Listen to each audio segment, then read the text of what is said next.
अन्य समाचारों भरूचના સાંસદ મનસુખ વસાવા અને ડેડિયાપાડાના આપના ધારાસભ્ય ચૈતર વસાવા વચ્ચે હવે તોડકાંડ મામલે શાબ્દિક યુદ્ધ શરૂ થયું છે। ₹75 લાખના તોડકાંડમાં ચૈતર વસાવાએ કલેક્ટર પાસે સ્પષ્ટતા માંગી હતી, ત્યારે કલેક્ટરે આક્ષેપોને ખોટા ગણાવ્યા। જે બાદ સાંસદ મનસુખ વસાવાએ કલેક્ટર સામે પણ આક્ષેપ કર્યા છે। સાંસદનો આરોપ છે કે જિલ્લા કલેક્ટર ચૈતર સાથે ભળી ગયા છે। સાથે જ તેમણે દાવો કર્યો કે કલેક્ટર પાસે કાર્યપાલક ઇજનેરનું રેકોર્ડિંગ પણ છે, તેમ છતાં કલેક્ટર ચૈતરનો પક્ષ લે છે। મનસુખ વસાવાએ તો ભાજપ છોડવા સુધીની પણ વાત કરી નાખી। તો બીજી તરફ ચૈતર વસાવાએ મનસુખ વસાવા પર વળતો પ્રહાર કરતા કહ્યું કે કલેક્ટરના નિવેદનથી સત્ય સામે આવી ગયું છે। સાંસદ પુરાવા રજૂ કરે, નહીતર અમે કાયદાકીય કાર્યવાહી કરીશું। સરકારે પણ આમાં સ્ટેન્ડ લેવું પડે, સરકારે પણ બોલવું પડે કે આ નાનો તો સામાન્ય બાબત નથી। ના વાતની સરકાર સુધી આટલા સમયથી મીડિયામાં આવે છે, આ બધી વાત ઉપર સુધી સરકારમાં પહોંચે છે।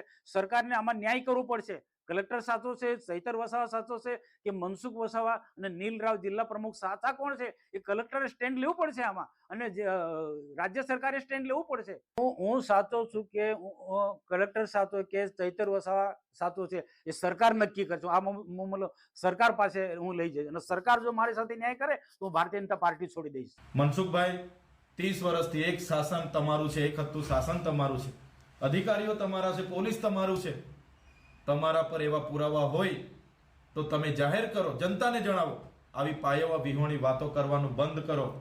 અગર તમે આ જ પ્રકારની તમારી હેલફેલ વાતો વાણી વિલાસ કરતા રહેશો તો મજબૂરન અમારે આવનારા દિવસોમાં તમારા પર લીગલી કાર્યવાહી કરવી પડશે। મનસુખભાઈનું ચાલ ચરિત્ર અને ચહેરો ખબર પડી ગઈ છે, ત્યારે આજે ભારતીય જનતા પાર્ટીના સરકાર પર દબાણ કરે છે કે તમે આમાં કાર્યવાહી કરો, નહીં તો હું ભાજપ છોડી દઈશ।